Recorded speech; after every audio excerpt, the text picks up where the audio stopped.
Assalamualaikum warahmatullahi wabarakatuh. Perkenalkan, nama saya Oktama Revandoko dari kelas 11-2 ingin mempresentasikan materi berjudul Perlawanan Rakyat Tapanuli terhadap Belanda. Latar belakang terjadinya perlawanan rakyat Tapanuli melawan Belanda disebabkan oleh agama Batak kuno yang dianut masyarakat terancam oleh kehadiran agama Kristen. Sisingamangaraja 12 sebagai Raja Batak menolak adanya upaya penyebaran agama Kristen yang dilakukan oleh misionaris Belanda di wilayah Batak. Perang Tapanuli atau juga dikenal dengan Perang Batak merupakan bentuk perlawanan rakyat Tapanuli, Sumatera Utara terhadap pemerintah kolonial Belanda yang berlangsung selama 29 tahun. Perlawanan rakyat Tapanuli terhadap Belanda ini salah satu dipicu oleh penolakan terhadap penyebaran agama Kristen di wilayah Batak karena dinilai akan menghilangkan kebudayaan dan kepercayaan yang ada di Tapanuli. Perlawanan rakyat Tapanuli ini terjadi cukup panjang, yakni 29 tahun, yang diawali pada tahun 1878 dan berakhir pada tahun 1907. Adapun pemimpin perang saat melawan Belanda kala itu adalah raja dari negeri Toba, yaitu Sisingamangaraja 12. Dalam sejarahnya, meletusnya perang Tapanuli ini dikarenakan Sisingamangaraja 12 menolak adanya upaya penyebaran agama Kristen yang dilakukan oleh misionaris Belanda di wilayah Batak. Hal tersebut dilakukan karena Sisingamangaraja khawatir kepercayaan dan tradisi animisme rakyat Batak akan terkikis oleh perkembangan agama Kristen. Menanggapi tindakan pengusiran oleh Sisingamangaraja, para misionaris meminta perlindungan dari pemerintah kolonial Belanda. Permintaan tolong pihak misionaris kepada pihak Belanda ini tentu dimanfaatkan dengan menempatkan pasukannya di Tarutung guna melindungi penyebar agama Kristen dan menjadi pemicu peletusnya Perang Tapanuli. Raja Sisingamangaraja 12 memutuskan untuk menyerang kedudukan Belanda di Tarutung. Perang ini berlangsung selama 7 tahun di daerah Tapanuli Utara, seperti di Bahal Batu, Siborong-Borong, Balige, Lagu Boti, dan Lumanjulu.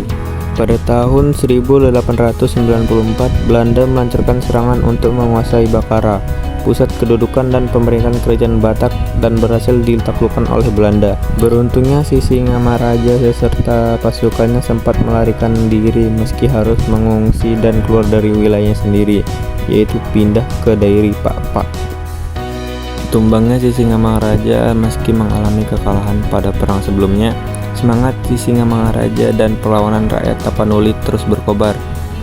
Namun rakyat Tapanuli harus mengalami kepahitan yang sama, yaitu semakin banyak wilayah mereka yang jatuh ke tangan Belanda.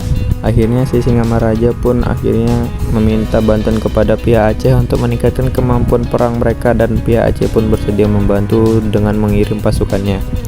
Dengan bantuan pasukan dari Aceh, Sisingamaraja beserta pasukannya melanjutkan perlawanan rakyat Tapanuli dengan menyerang Kota Tua. Serangan tersebut belum juga membuahkan hasil manis untuk Tapanuli, di mana pasukan Belanda yang berada di bawah pimpinan J.A. Visser mampu membendung perlawanan rakyat Tapanuli. Tidak berhenti sampai di situ, karena pada tahun 1904, pasukan Belanda di bawah pimpinan Van Dalen dari Aceh Tengah melanjutkan gerakannya ke Tapanuli Utara, sedangkan di Medan didatangkan pasukan lain. Pada tahun 1907, pasukan Marsose di bawah pimpinan Kapten Hans Christoffel berhasil menangkap Borusagala, istri Sisingamangaraja serta 2 orang anaknya, sedangkan Sisingamangaraja dan para pengikutnya berhasil melarikan diri ke hutan Simsim. Pihak Sisingamangaraja 12 menolak tawaran untuk menyerah, dan dalam pertempuran tanggal 17 Juni 1907, Sisingamangaraja 12 gugur bersama dengan putrinya Lopian dan 2 orang putranya Sultan Nagari dan Patuan Anggi. Gugurnya Sisingamangaraja 12 menandai berakhirnya Perang Batak dan menandakan kemenangan untuk pihak Belanda yang pada saat itu berada di bawah pimpinan Kapten Christoffel. Dampak yang ditimbulkan oleh Perang Batak antara lain: 1. Tersebarnya agama Kristen. 2. Banyak masyarakat yang gugur. 3. Kerugian ekonomi. 4. Wilayah Batak jatuh ke tangan Belanda. Kesimpulan dari materi perlawanan rakyat Tapanuli melawan Belanda sebagai berikut. Dalam pertempuran pada tahun 17 Juni 1907, Sisingamaraja 12 ditemukan tewas bersama dengan putrinya Lopian dan dua putranya, Sultan Nagari dan Patuan Anggi. Gugurnya Sisingamaraja 12 menandai berakhirnya Perang Batak dan menjadi kemenangan bagi pihak Belanda yang saat itu dipimpin oleh Kapten Christoffel. Sekian presentasi materi perlawanan rakyat Tapanuli terhadap Belanda dari saya. Apabila ada salah kata, saya mohon maaf. Saya akhiri. Wassalamualaikum warahmatullahi wabarakatuh.